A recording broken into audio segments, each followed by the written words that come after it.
بچه ها به من گوش کنید. اسم من میدونید چیه؟ اگه حد زدی خیلی راحته. خیلی راحته. خیلی راحته.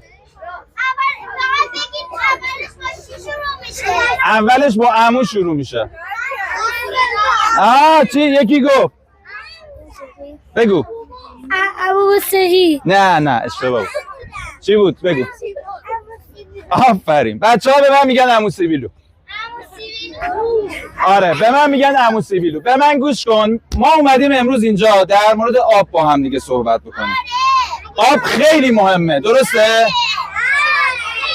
خیلی بی‌حالید. آب خیلی مهمه، درسته؟ آفرین. چرا آب مهمه؟ چون که 90% بدنمون از آب تشکیل شده. دیگه نه چرا آب مهمه؟ انگامیزی. چرا آب مهمه؟ من نمیدونم.